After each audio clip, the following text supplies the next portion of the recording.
Hello, everyone. Welcome to this year's Diabetes Empowerment Summit.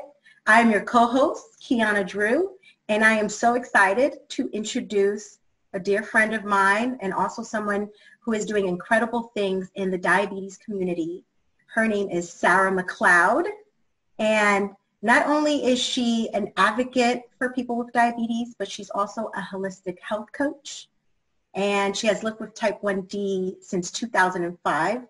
She was diagnosed as a teenager and has a story that I want to share with you. And Sarah, thank you for being here today. Thank you so much for this opportunity. I'm so excited to be sharing more about my life with diabetes and what I've been through and what I'm up to these days. And I'm excited that a friend is the one who is asking me all these questions. So thank you. So if I have this huge cheese on my face, it's only because this is my friend that I'm introducing, who I love and I adore. So diagnosed as a teenager, I was recently, we were just discussing how I feel like that's such a tough age to navigate. First of all, being diagnosed with diabetes in general, it's tough to navigate how to now live as someone with type 1 diabetes. But I feel like the teenage years up into those early 20s, there's just so much that you're learning in general that have to do with your identity, responsibility, independence, and it could be a really rocky road. So tell me what yours was like. So for me, being diagnosed as a freshman in high school, it was really challenging. In the beginning, I remember feeling not excited to have a new task to take on, but almost like, okay, like I enjoy showing up and being responsible. And if this is something that I'm going to have to deal with, I'm going to have to deal with it. And I remember beginning my diabetes journey with a really positive mindset, just wasn't sustainable. So I didn't have some of the other infrastructures in place to sustain that positivity that I was able to cultivate naturally upon my diagnosis. So I naturally, when something bad happens to me, I do tend to look on the brighter side. But being a freshman in high school, trying to play on the soccer team, trying to socialize with friends, I had my first boyfriend. It was like a lot of things happening at once. And I'm someone who's always been involved in many different ways nowadays in the diabetes community, but growing up, I had a job, I was a Girl Scout, I coached soccer, I played soccer. I mean, the parallels to like how much I do now, has not changed from my childhood. The only thing that's different now is that I'm actually taking care of my diabetes. So when I was in high school, it was really hard for me. It was easier for me to pretend like I didn't have diabetes than it was to actually address it head on, because it always made me feel like I just wasn't good enough. And I think that was really hard for me to deal with, that feeling of not being good enough. I always felt like I was disappointing my parents in other ways, maybe not always making the best team or maybe not always getting the best grade.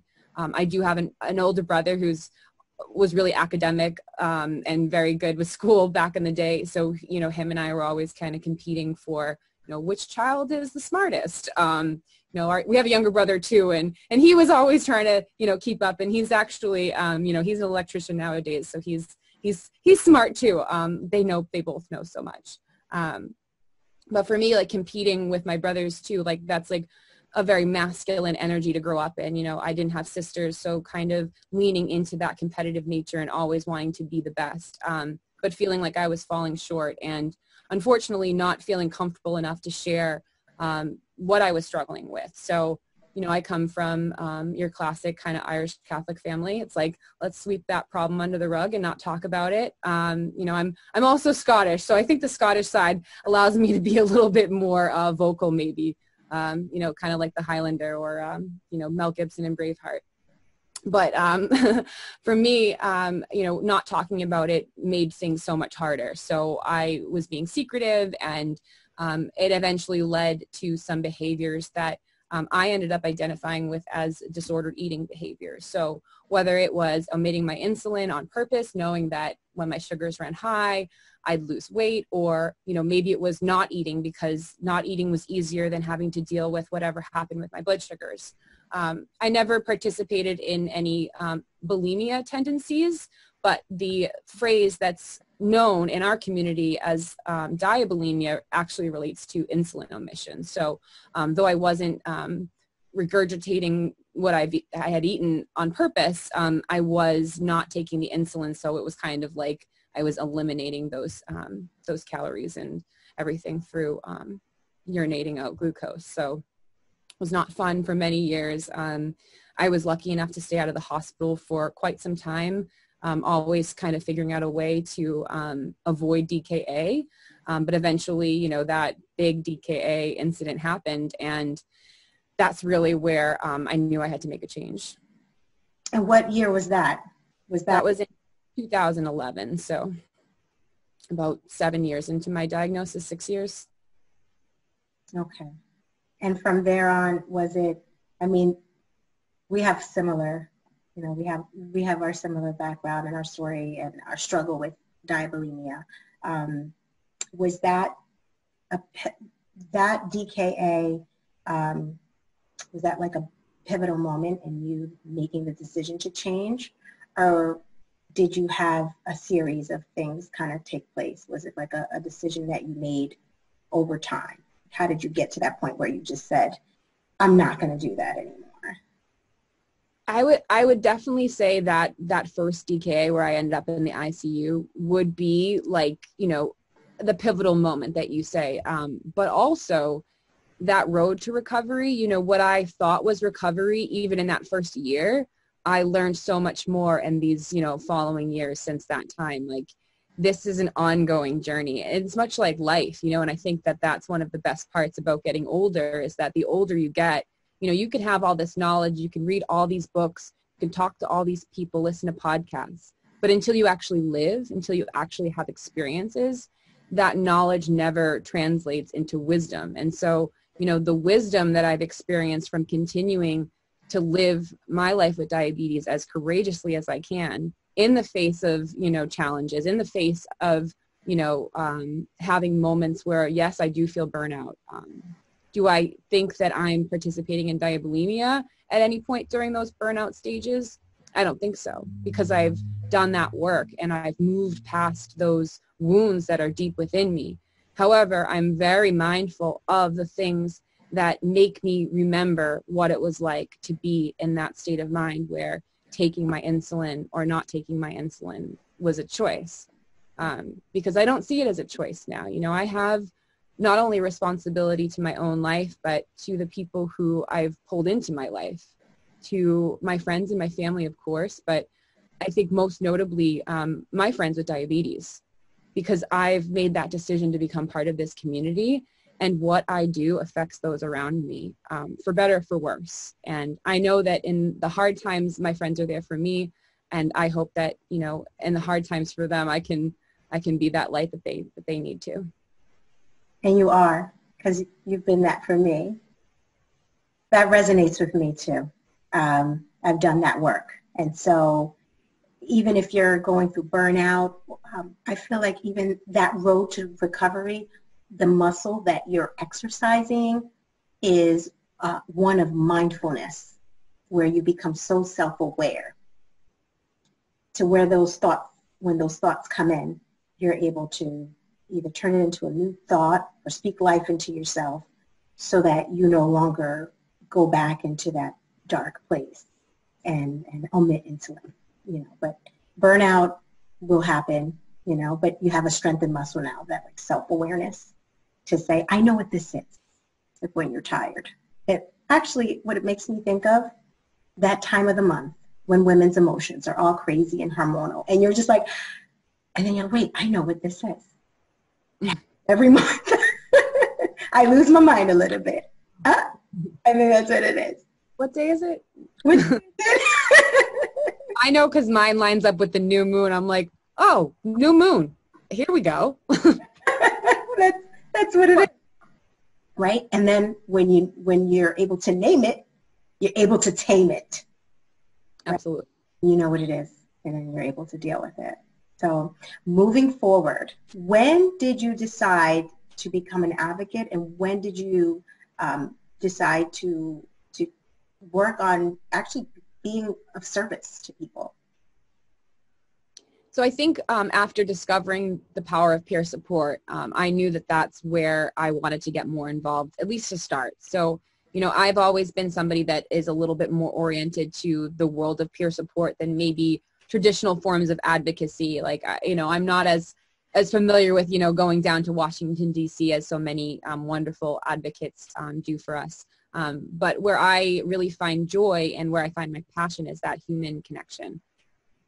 Partnerships, friendships, different collaborations for projects and stuff. Like that's really where I started to see myself having a greater sense of purpose. And so I think that that's something that many of us are searching for in life, you know, whether you have diabetes or not. And if you can take something that's extremely painful and extremely difficult and turn that pain into something that feels like a purpose, you know, you've performed some great alchemy. You know, you've transformed, you know, that stone into gold here, and there we go. And I think finding the peer support community was a gift. And then, you know, starting in-person peer support in my own, you know, neighborhood, you know, south of Boston. I did, for a brief period of time, head to some meetups that were in the city. And I started to kind of see like what this community could be like. And so after that, I did get more involved with some of the different advocacy groups. I've done things with JDRF, I've done things with ADA, and I think that what I've come to realize is that, you know, I really want to create something that speaks to people who are like me. So I've kind of dipped my toes in all the different diabetes worlds so far, but where I'm at now is really identifying with women who are struggling maybe with their mental health or with, you know, spiritual wellness is what I refer to it as, because, you know, with diabetes, it's so easy to get caught up in this body that we have to deal with, right? It's something we have to take care of. We have to be so vigilant. We have to work so hard to make sure that it's okay each and every day. And we can start to get resentful towards maybe our friends and family or peers that don't have to do so much every single day. But I think that when you start to realize like there's so much positivity to living with diabetes, that you have this opportunity to really take good care of yourself and to set a good example for others. You can get that mindset, you know, turned around and yeah, so that's really what I've been up to these days, is really just trying to help people find that greater connection to who they are that isn't the physical body. Maybe it's, you know, who they are inside their mind. Maybe it's who they are inside their heart. Maybe it's that connection to their higher self, you know, all different forms of connecting to what's on the inside. I love what you've done with Grace and Growth, which is a little over a year, right? Grace and Growth is a little over a year, which is your platform. I remember speaking on it. I remember talking about your vision for it, and to see how many women are now, I mean, from all over the world, you know, tuning in. It's amazing just to see people, you know, people are out there looking for help, looking for connection. And I always say to people who are want to be of service, sometimes they're thinking, you know, I'm not quite sure if I'm enough, or if anyone wants to hear from me, or if I can help anyone. And I feel like that's just, you have to turn down that voice, because if you have that feeling, I feel like that's almost like the universe calling you. That's God saying, no, I do want to use you. Share your story, you know, build your platform. And there are people, and you're from Boston, and you have people from where tuning in? From all over the place, right? And yeah, it's incredible to see what you can do when you believe in yourself and you believe in the power of community. Right. I love that, and I love the name too, because you have to have grace. Give yourself grace. Be kind to yourself as you're growing, because that during growth, it's it's rocky. It's not always, you're going to have moments of being a cocoon before you blossom, you know, and there's so much going on there. So It all starts with self-compassion and turning compassion inward before you can ever expect to turn it outward. So, you know, if you can't treat yourself in a loving, kind, you know, respectful way, like, you're with you 24/7. Like, if you can't do that simple task, how are you going to interact with anybody that's outside of this? So really for me, it starts there with just being kind to myself, even within my own head. You know, we tell ourselves, don't say these things out loud, but you also have to listen to that voice that's on the inside. That's true. That inner knowing, that like inner wisdom, that intuition. And with your coaching practice, Holdfast Healing, you not only do you delve into, which is a holistic, it's holistic diabetes coaching, but also you're still touching on that spiritual, like that. It's a mind, body, spirit, and something that not too many people like to talk about, or maybe it's taboo. You're also an integrated cannabis coach. Right. Tell us more about that, because one thing I don't know too much about, and I'm sure people would like to know that, and I probably won't even say it correctly, but is it the cannabinoid system? The endocannabinoid system. Yes, you said it right. Great job. And so there are a lot of healing that it has something to do with, you know, with healing, right? And with diabetes and complications of diabetes. I mean, we already have heard the properties that, you know, cannabis has for either glaucoma, pain management, but there are people who are maybe feeling some kind of way because they're like, oh, it's kind of taboo, I don't know, and they're thinking of it as this whole other, you know, what it was, but there's so much more. So tell us a bit about that. Well, the first thing I like to remind people is that cannabis has been used for medicine for over 5,000 years. So the fact that it's been illegal in this particular country for less than 100 years should offer you the only perspective that you need. You know, I think especially in this world that we're living in here in 2020, we can start to kind of think about how, you know, there's all sorts of reasons why things become illegal, or things become taboo, or things become not so cool to talk about, right? So if we want to see any change, we have to start to show up as we are and to speak about our own lived experience. And so for me, so many of the reasons, and I've said this before, so many of the reasons why I didn't talk about using cannabis are the exact reasons why I talk about it now, is because I don't want anyone else to go through some of the challenges with their healthcare providers and the hospitalists when they get admitted and whatever it might be. I don't want people to go through those same challenges that I went through and that I continue to go through. And I realize, you know, I am very lucky in many ways to have had the access to medical cannabis that I've had, because not everyone lives in a state that allows it. Not everyone has healthcare providers that are gonna, you know, approve of this. And there are many people that have other medications that they're on, that it's really important that people be transparent about any of the other things they might be choosing to integrate into their health and wellness routine. For me, you know, I have a bunch of diabetes complications. I also have Lyme disease. So I was diagnosed with Lyme disease around the time of my first DKA experience. So I think that's kind of why that was such an interesting time in my healing journey, is because it was really the universe kind of sending everything it had at me. I got some Lyme disease, I got the little bit of DKA action going on, and I ended up actually lowering my A1C after that DKA experience too fast. So it's kind of like a scuba diver coming up for air.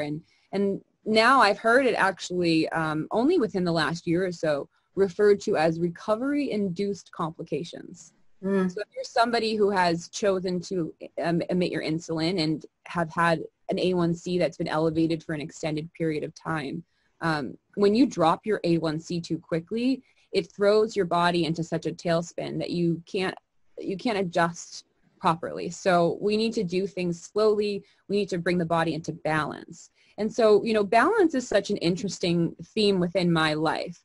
To start, I was born in the month of September, late September, so I'm a Libra sun sign.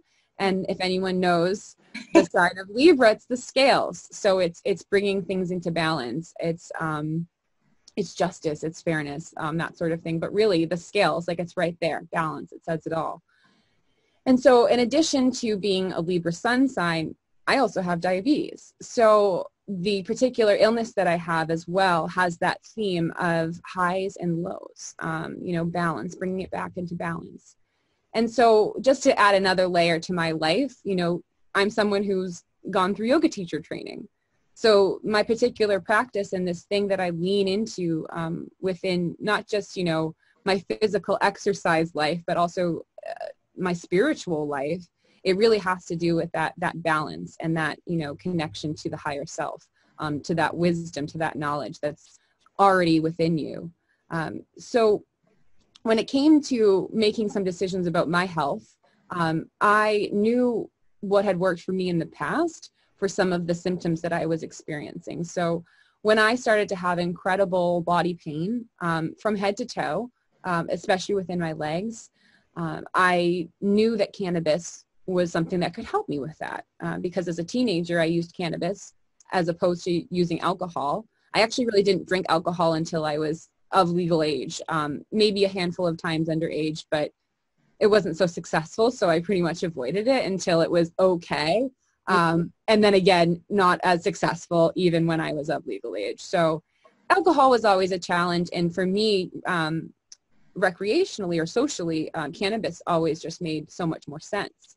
I posted about it today, actually, how, there were so many parties and gatherings and, basement shows. I love local bands and stuff like that. So I'm definitely someone that spent a lot of time in those kind of alternate venues.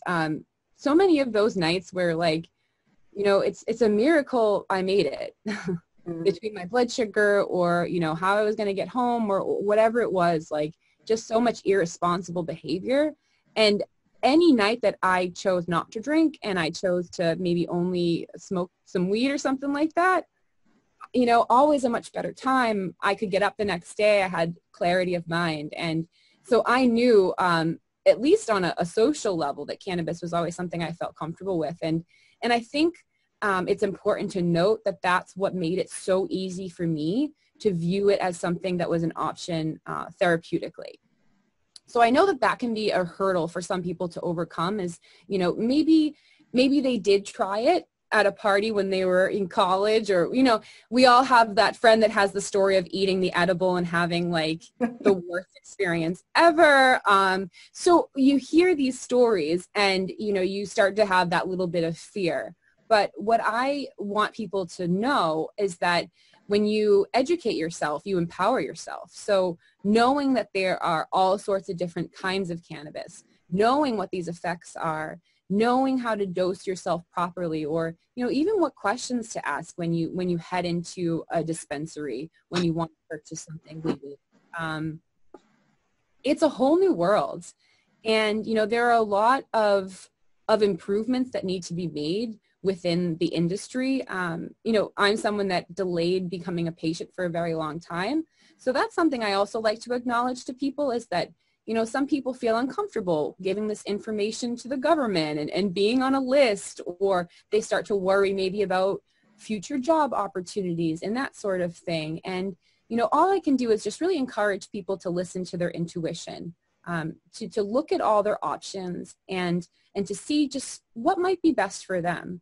So I am lucky. I have found a primary care physician who actually is somebody that can certify people to become cannabis patients. So my actual primary care doctor now is somebody who is super cannabis friendly and very knowledgeable about both cannabis, and actually he knows a heck of a lot about diabetes too, which really excited me. And I think that's because of the particular medicine that he's in. So he's a DO, and he's very much into that holistic mind, body, and spirit approach to health and wellness. So I knew that, having him on my side was going to give me a lot of peace of mind, and it was going to make it a little easier for me to navigate maybe what's next in my road as a woman with diabetes. I'm somebody that's thinking about having a baby someday. And, you know, I have right now dealing with retinopathy and dealing with gastroparesis and dealing with neuropathy, and, you know, knock on wood, that's what I got right now. And hopefully that's what it will be, but we don't know. So I'm really excited that I have somebody that supports the decisions that I've already been making prior to even meeting him. So what I like to tell people is that if you have a doctor who won't have the conversation at all, that might be a sign that you should find somebody who will at least have the conversation with you. So even if they're not going to agree with you, at least that willingness to have a dialogue, at least that willingness to answer your questions or to hear what you have to say, I think that that's really important. And what I do as somebody who works with people who are interested in exploring things like cannabis for wellness is I help to empower you. I help to let you know, what questions am I going to have to ask? What do I need to know when I go to talk to my doctor about this? And if my doctor says no, is there another option for me? So in addition to knowing more about cannabis itself, I also help people feel more comfortable about that process of becoming a medical cannabis patient, if it's an option for them. Right. What is a DO? I'm not quite sure what DO is. What type of doctor is that? So he studied osteopathy. So he does like craniosacral manipulations. It's kind of like being a chiropractor in a way, but he's a medical doctor. So he has, his board certification to practice medicine, like my old primary care physician. But he is just a little bit more holistically minded. And actually, I see someone at a really interesting practice. So it's a direct primary care practice. And so I'm actually paying a monthly fee, and I have complete access to my doctor and the people that work with him. So I'm able, I could text him right now, and I might get a text back before we're even done with this wonderful little interview here. That's how attentive and it's Sunday evening. So, I mean, you can't get much better than that. And for me too, he's somebody that I can make a same day appointment. Whereas, my partner who's not living with diabetes, he goes to a more traditional doctor's office, and he was trying to make a physical appointment, and he was lamenting to me about the process and how unbelievable it was that how could they not have an appointment for months? And I'm like, that's life in the big city, I guess. This is what happens, at doctor's offices. So knowing that there are other options out there for your care, that if you're going to a doctor right now and they don't feel like they're in alignment, or you don't feel like they're in alignment with what your hopes are for your plan going forward, start to explore those options. Ask around. Get on Facebook. Start hopping into those groups and say, does anyone live in this area? What's your endo like? What's your primary care like? How do they understand diabetes? Do you feel like you have a good relationship? Start there. You might be surprised with what you find. Yeah, I agree. Number one, make sure that you're more than comfortable with your doctor, but they're in support of you, and they're interested in your questions and your curiosity, because many doctors are not. They just kind of shut you out right away, or not even want to have the conversation with you. And it's not even just about cannabis, but it could be just about something that you feel is not right, and maybe you're asking for a test.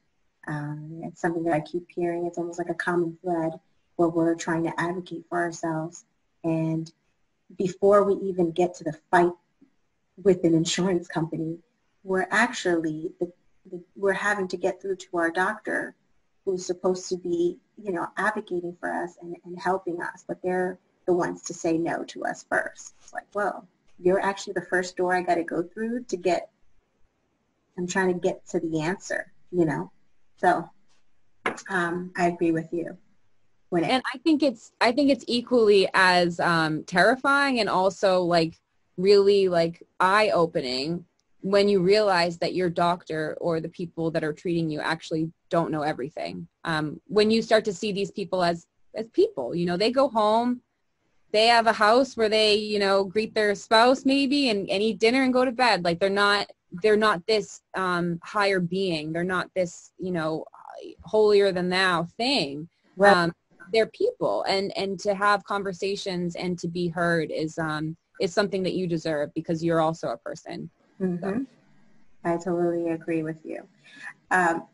If someone wanted or was curious about cannabis for either pain management or any other type of diabetes complication, where would they, I mean, they're going to start with trying to see if they can have a conversation with their doctor, right? First. Yeah, I would say, if you feel comfortable bringing it up to your doctor and you're in a state where you can actually access it, I don't see why, talking to your doctor first wouldn't be your best option. But it really depends on what you're looking for. And how has cannabis helped you with any of your complications? So for me, I had that experience of having to fight for a test. I didn't get a gastric emptying scan done for many months, where I was struggling with losing more and more weight, and actually having different psychiatric teams come in because I had admitted to having diabulimia. So now they thought that I was not eating on purpose, and that it was all in my head. And what was happening was I was being told that I hadn't had diabetes long enough to have a complication like gastroparesis. So at 21 years old, I'm having these debilitating stomach pains, like super nauseous. And I also can't walk because of the Lyme disease. So it was kind of like an episode of House. And I think that everyone was just a little confused because more than one thing was happening at once. So at the end of the day, I was facing a feeding tube. So that was the conversation that was starting to be had between the medical teams and my doctor, my parents and myself. And I just, I couldn't picture myself with a feeding tube. And I was worried that when things started to become more invasive, that's when I was maybe going to be facing more problems. So to this day, I've never had to have an actual like invasive surgery into my body. As sick as I've been in my life, like that in itself is so unbelievable and incredible. And I really attribute to cannabis that success that I had, because when they said, if you are going to keep losing weight like you are, like, we're going to have to give you that tube. And I thought to myself, well, I know what will make me hungry. And, and as a holistic health coach, I'm going to sit here and also tell you that I ate Wendy's chicken nuggets and junior bacon cheeseburgers until I was able to be well again, in a way. So it was literally anything that I could eat. And that's another thing that I bring up too, is that, when you have gastroparesis, like when you're trying to get better, don't worry as much about making sure that you're getting like all organic everything. Like, don't stress yourself out to be thinking about, well, I have to eat this or I have to eat that. And if you can just get yourself to a state where you feel well enough just to put some nutrition into your body, like that's great.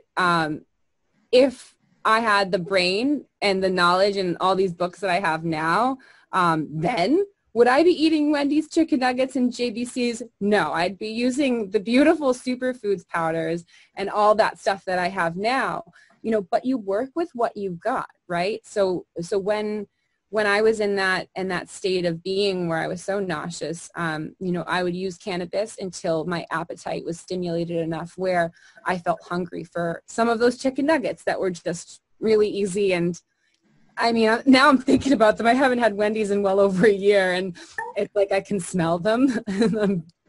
As you talk about them? I know. Miss you, Wendy's.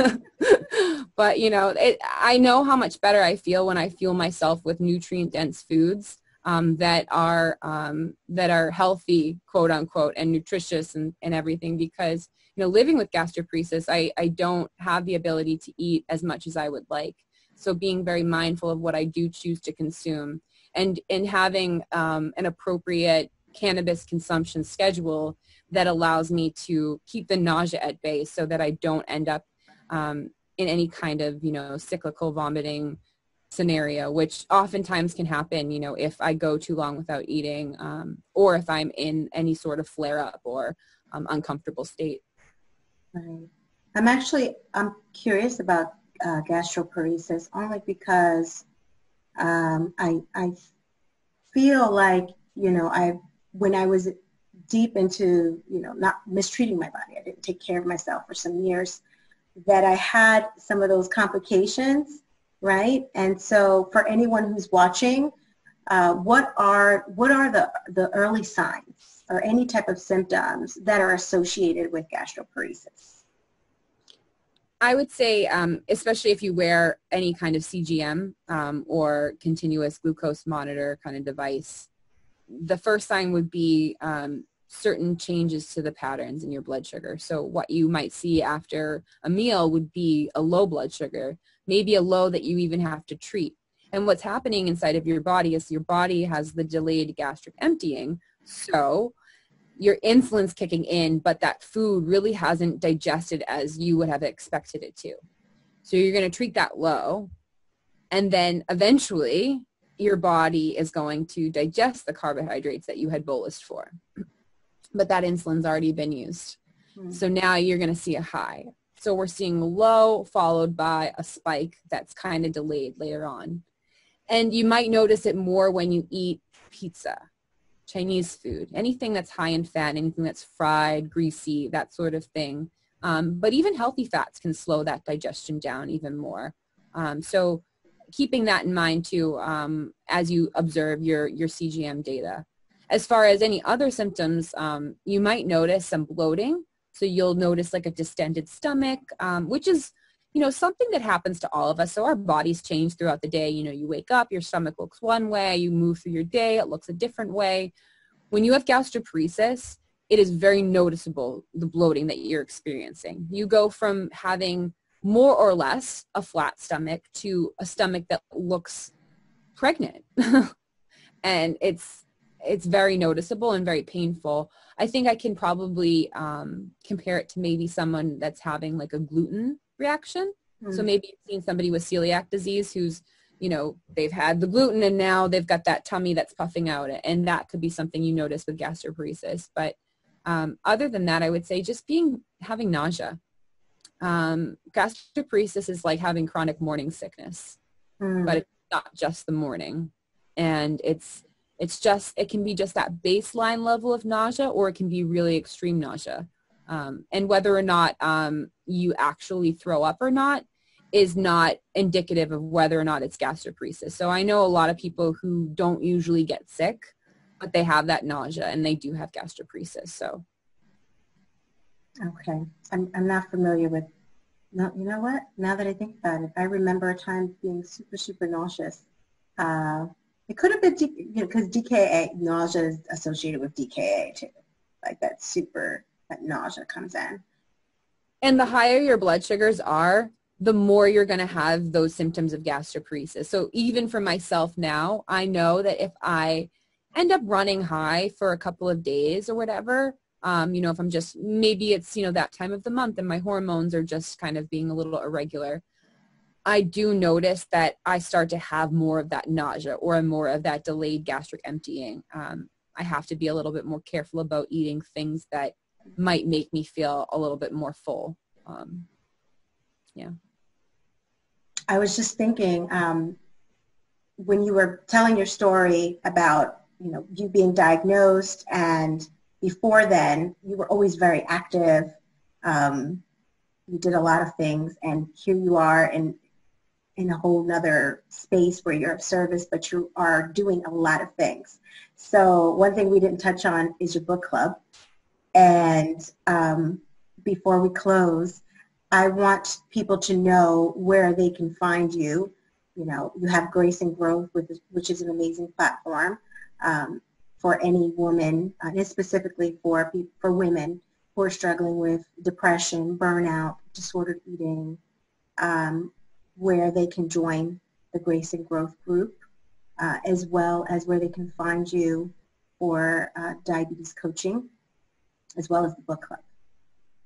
Yeah, so the book club is just a fun summer activity that I'm hosting with my friend Kieran, who's a type 1 friend of mine from Boston.